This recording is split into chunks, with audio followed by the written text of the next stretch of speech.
confiance parce que ça va faire à peu près une vingtaine d'années que je roule par tous les temps, je fais à peu près 12 à 15 000 km par an. Je prends ma moto même quand il fait très froid, ça m'est arrivé de prendre ma moto à moins 9 degrés.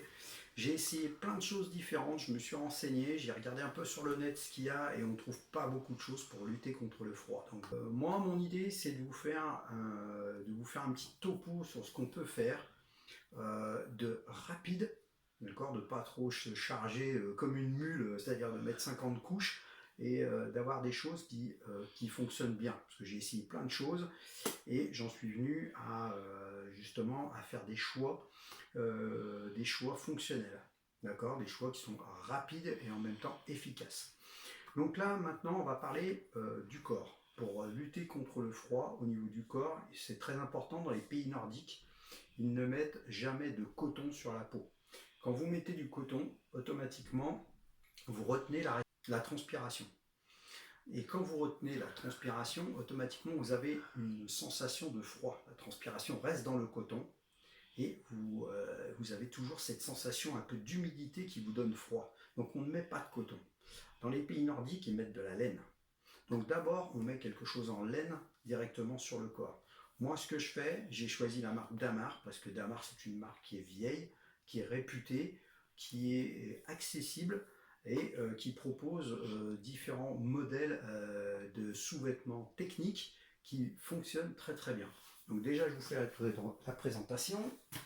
Donc voilà, là vous avez déjà un modèle ici, donc de sous-vêtements techniques Damar.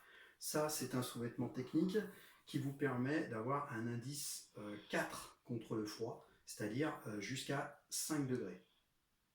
D'accord, entre 0 et 5 degrés. Là, vous avez ce modèle-là avec le col en V, un peu plus sympa, parce que si vous voulez mettre une chemise par-dessus ou quoi, ça dépend de votre boulot. Là, le col en V, ça vous permet d'être un peu plus discret. Là, ça, c'est un indice 3. C'est plus léger, c'est entre 5 et 10 degrés. Moi, je vous conseille de prendre ce modèle-là, indice 3. Parce que quand on est au travail, honnêtement, on a chaud. Dès que vous bougez un peu, c'est le système thermolactyle, c'est-à-dire plus vous allez bouger, plus vous allez faire de chaud au niveau du corps. Donc c'est quand même plus confortable d'avoir un t-shirt de ce type-là, un petit peu moins chaud. Voilà. Donc pour lutter aussi contre le froid au niveau du corps, il faut bien retenir deux choses. Il faut faire une étanchéité au niveau du cou, comme disent les motards, froid au cou, froid partout. Et aussi une étanchéité au niveau des jambes. Si l'air froid remonte au niveau des jambes, c'est pas bon.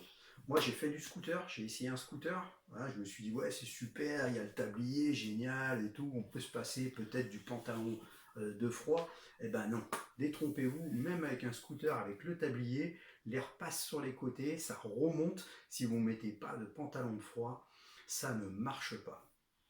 Donc, très important pour l'hiver, l'étanchéité au niveau des hanches. Vous la faites ou si vous n'êtes pas fan des gros pantalons épais d'hiver, vous pouvez la faire avec un pantalon de pluie. Mais il vous faut automatiquement un pantalon qui coupe le vent. Et le pantalon, vous le mettez bien haut sur la taille de façon à ce que ça étanchéise les hanches. Derrière, on parle du cou. Alors, en ce qui concerne le cou, donc, ce qui concerne le cou, quand il fait pas trop froid, on peut prendre le traditionnel tour de cou. Quand il fait très froid, un tour de cou comme ça, en laine, ça ne suffit pas. L'air froid arrive à pénétrer, ça pénètre dans le blouson aussi, et ça vous donne une sensation de froid. Donc il faut être étanche, très étanche au niveau du cou. Donc là, on opte, par exemple, ce modèle-là, qui est un modèle très vendu, le DRX, voilà, qui est un modèle qui prend un petit peu plus bas, voilà, qui étanchéise toute la partie du cou.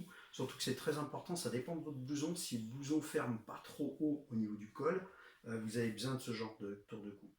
Moi, l'hiver, c'est simple, je mets celui-là et celui-là. Je lésine pas, dès que la température elle arrive à 0 degré, je me casse pas la tête, je mets les deux. J'en mets un par-dessus l'autre, c'est pas du luxe, hein, je vous le dis tout de suite. Hein. Derrière, au niveau du corps, quand il fait pas trop froid, on va dire au-dessus de 5 degrés, votre blouson blouson de moto, si vous prenez un blouson de ce type-là, comme ça c'est le mien, c'est un Xon 4 saisons qui est très très bien. Hein.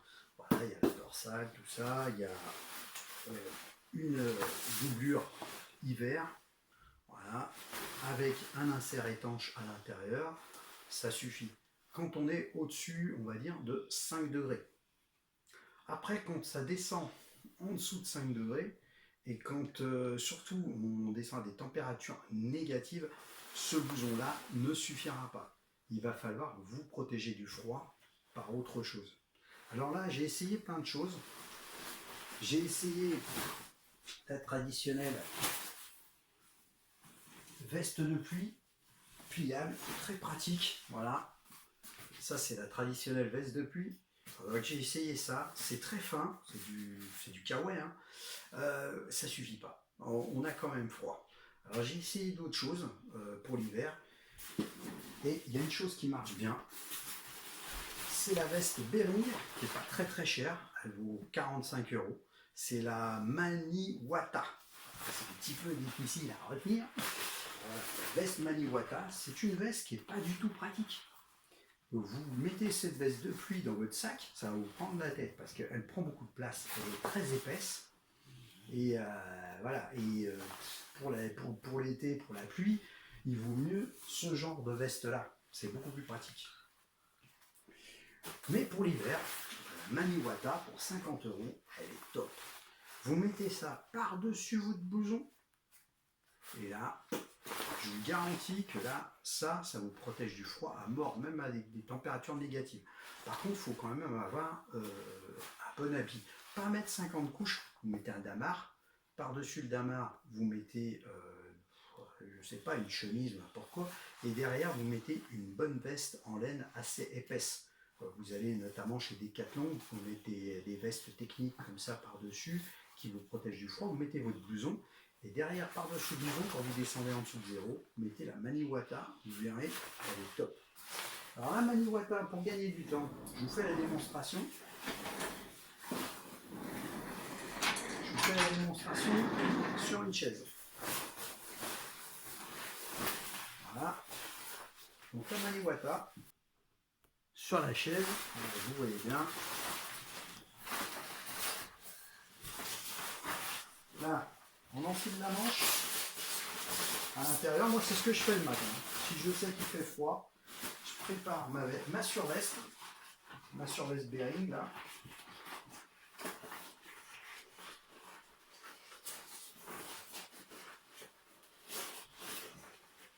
Voilà.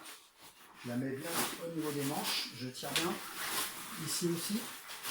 Pareil. Ah, c'est une organisation. Faire de la moto l'hiver, c'est une organisation. Voilà. Hop. Voilà. Là, donc j'ai préparé ma veste. Voilà, hein, vous voyez, elle est dessus.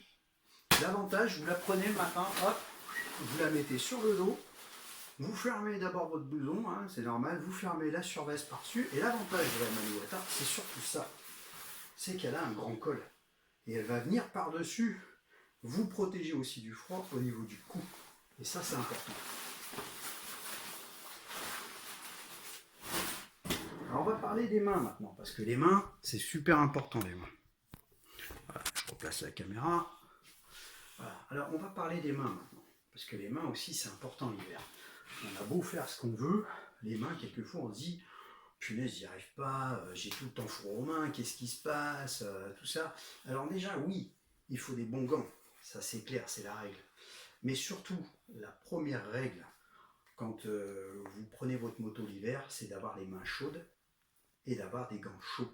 Donc ne vous amusez pas quand il fait des températures, surtout en dessous de 5 degrés, à mettre vos gants à l'extérieur. Il faut toujours mettre les gants chez vous. C'est-à-dire vos mains sont chaudes, les gants sont chauds. Donc la première chose à faire, c'est de sortir votre moto au moins 5 ou 10 minutes avant de partir. Vous la mettez prête à partir, votre moto. Et pour quelqu'un qui habite en ville et qui a une moto qui dort à l'extérieur, c'est clair que quand il va arriver, mettez vos gants. D'accord ? Il faut quand même mettre les gants. il faut se débrouiller pour que vos mains soient chaudes et pour que les gants soient chauds. Vous n'avez pas le choix. Sinon, vous allez vite avoir froid aux mains. Ça, c'est la première règle. Deuxième règle, donc moi j'ai des gants comme ça. Voilà. Donc, c'est des Furigan, j'aime bien cette marque. Il faut que les gants soient avec quelque chose d'évasé, ici. Voilà. Donc, ce qui est très important, parce que le fait qu'elles soient évasées, ces gants-là, ça va permettre au vent de ne pas s'engouffrer dans les manches du blouson. Donc, il faut une parfaite étanchéité entre les deux. D'accord ? Pour les mains, vous avez plusieurs solutions. Vous avez la solution des gants, des poignées chauffantes. J'ai déjà eu. Alors, les poignées chauffantes, le seul reproche que je puisse leur faire, c'est que vous êtes quand même en contact avec le froid. À partir du moment où vous avez du froid qui arrive sur vos mains, vous allez avoir toujours un peu quand même des picotements. Même si la poignée chauffe et qu'elle vous réchauffe la main, vous avez quand même cette sensation de picotement. Le top du top, c'est d'avoir les poignées chauffantes et les fameuses protections comme ceci, sur les poignets, pardon. Alors ces protections-là, ici, vous mettez ces deux protections. Donc moi là, ça c'est des Baxter. Donc voilà, ça c'est des Baxter, je les ai depuis très longtemps. Alors, c'est moche, c'est sûr, à l'hiver. Voilà, mais l'avantage c'est qu'elle vous protège de la pluie aussi, et en même temps, elle rentre votre blouson rentre à l'intérieur comme ça et ça vous protège aussi bien du froid. Alors voilà, ça c'est la combinaison top parce que quand vous avez des poignées chauffantes plus ça, vous allez avoir la chaleur qui va rester à l'intérieur et là vous allez être bien. Donc ça c'est pour quand même des gens qui roulent beaucoup. Moi je roule 30 minutes, à peu près 30 à 45 minutes et j'ai pas eu besoin des deux. J'ai juste besoin de ça. Moi je mets ça, je préfère parce que voilà, on arrive, on met les mains à l'intérieur et c'est top. Sinon, pour ceux qui ne veulent pas mettre ça parce que c'est moche, il y a une autre solution. La solution, c'est les surgants. Alors voilà, on parle du surgant. Donc le surgant, donc là c'est un surgant Bering, hein, c'est un peu comme la fameuse veste Maniwata. C'est très épais. Et l'avantage, c'est que vous allez voir, avec un petit peu de manipulation, on arrive justement à éviter certaines... on arrive à éviter de faire deux choses, c'est-à-dire la première c'est de mettre le gant, la deuxième, voilà, vous voyez, hein, c'est un peu prise de tête, on met le surgant par-dessus, hop, comme ça, voilà, hop. Mais l'avantage, c'est que si vous faites ça, vous vous appuyez bien, vous tirez bien sur le gant, là, vous le lavez d'un coup, et là, quand je le remets le matin, vous gagnez du temps, comme la veste, voilà. Là, vous gagnez du temps. Par contre, je vous dis, niveau mobilité, c'est beaucoup moins pratique. Là, vous avez quelque chose d'épais. Moi, j'aime pas. Je préfère quand même avoir mes fourreaux. Les fourreaux, je les trouve plus pratiques quand même. Voilà. Donc là, on a parlé de tout. Maintenant, il reste à parler des fameux pieds-pieds. Alors, vos pieds, pour les protéger, il n'y a pas 50 solutions. N'achetez pas de bottillons. Si vous mettez des bottillons ou alors des baskets motards qui sont basses, ça ne marche pas. Il faut à tout prix avoir des bottes montantes. Là pour l'hiver, les bottes montantes, ça vous protège de la pluie. Parce qu'il faut savoir que quand vous avez des bottes trop courtes, si vos pantalons de pluie par exemple remontent un petit peu haut, souvent ça fait gouttière à l'arrière de votre bottillon, l'eau rentre à l'intérieur de vos pieds. Donc pour vous protéger de la pluie et du froid, rien de mieux que ce genre de bottes. Alors ça, c'est des formats. Format, j'aime bien. Format, c'est une sous-marque de Furigan, il me semble. C'est une marque italienne qui est à des tarifs très compétitifs, puisque là, par exemple, ces bottes d'hiver, moi, je les ai mis même avec moins 9 degrés. Ça va très très bien. Ça arrive, ça vous protège aussi. Hein. Donc il n'y a pas de problème. Là c'est pareil, hein, vos pieds ils doivent être chauds. Hein. Si vous passez votre temps dehors le matin et puis que vous allez mettre vos bottes derrière, même si elles sont chaudes, vous aurez froid aux pieds. Hein. Donc la règle c'est exactement la même. On met les pieds chauds dans des bottes chaudes. Voilà, des bottes montantes. Et des bottes d'hiver. Donc voilà, il faut avoir un équipement, il ne faut pas hésiter si vous voulez rouler beaucoup, que ce soit l'été ou l'hiver, il faut être bien équipé. Si vous tenez à votre sécurité, privilégiez plutôt un pantalon chaud d'hiver avec des inserts qui vont vous protéger. Écoutez, j'espère que cette vidéo elle vous sera utile et puis n'hésitez pas à poser vos questions. N'hésitez pas aussi à me demander si vous voulez une référence précise sur un équipement qui vous intéresse. N'hésitez pas à me le demander. Voilà, moi je vous ai fait une présentation de ce que j'utilise. C'est un équipement qui est pratique, qui est accessible. J'espère que cette vidéo vous servira au quotidien et surtout, prenez soin de vous. À bientôt. I'm just fucking lit, man.